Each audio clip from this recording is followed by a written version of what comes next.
Uncle Willie, I was visiting with Uncle Willie. He wanted something from the garden shed. He told me to go out and get it, and I went out. It was a very small room filled with all sorts of debris, and I was rooting through looking for whatever it was. I can't even remember what it was I was rooting around for.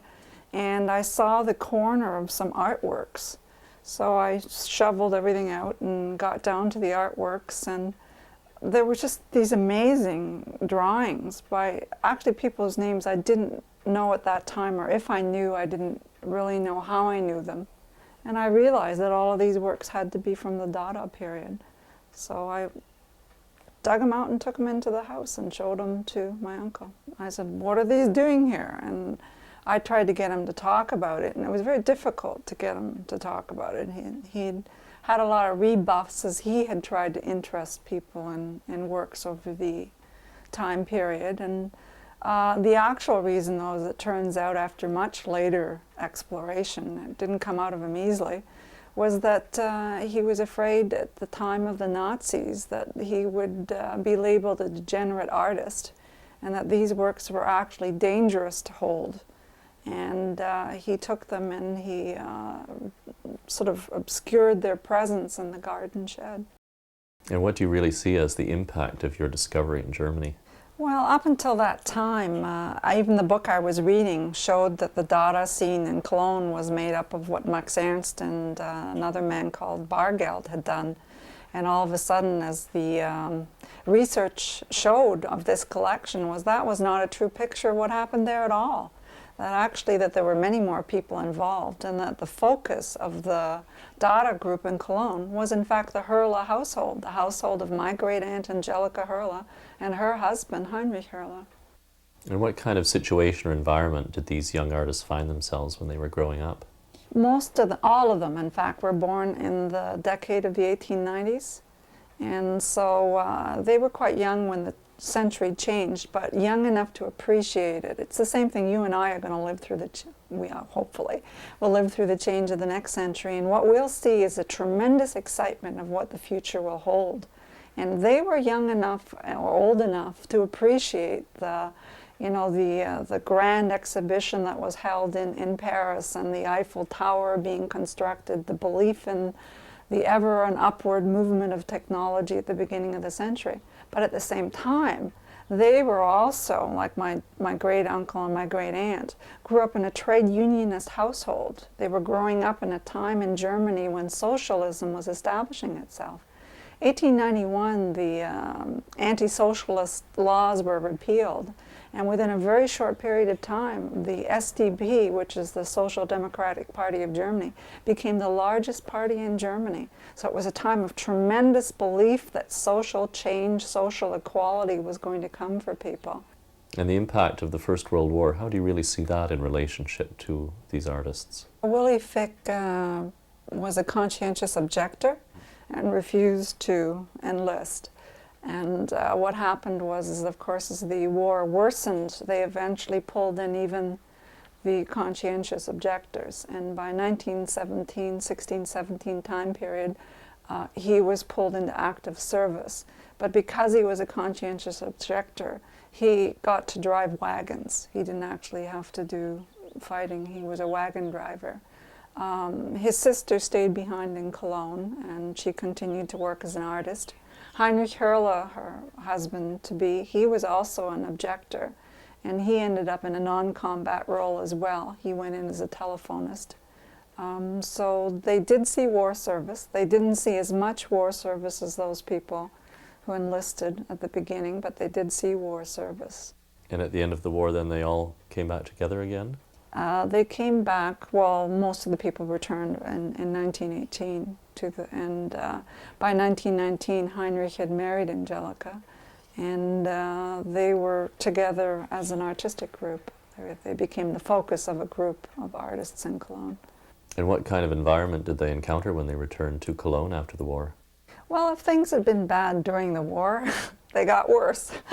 I think the problem was there were many problems. First of all, taking defeat for the German nation was difficult. In the Rhineland, it was particularly difficult because by December the 6th of 1918, I think the British were there and there was a British occupation in place. Right immediately after the war, there was an upsurge of, they were forming workers' Soviets, soldiers' Soviets, artists' Soviets. There was still is an upsurge in a belief that maybe you could control your destiny. And in Cologne itself, there was a workers' Soviet established. When the British marched in to Cologne, they wouldn't have anything to do with the Soviet that controlled Cologne. They put their own military authority in place, and there was censorship, there was a food blockade, you couldn't use your telephones, you couldn't use your cars. And how did the artists respond to these kinds of events? People who thought that they could control their own destiny, who saw the future as a time of social equality, who saw the technology developing and who saw the upsurge of the lower classes, they go into a brutal war, they return to a brutal occupation. What do you think they're going to feel? The hostility must have been immense. The feeling of frustration, the sense of not being the master of your own fate, to the point where you couldn't go to meetings. There were no public meetings allowed. You couldn't publish the things.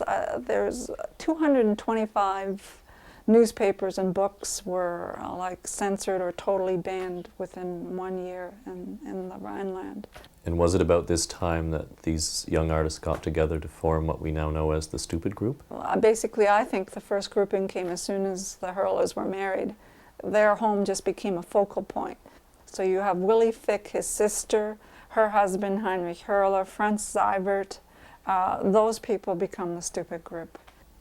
Most of the works in the collection are small and on paper. Is there a reason for that? I think that, first of all, they were poor times they were living through. Artists didn't make a heck of a lot of money.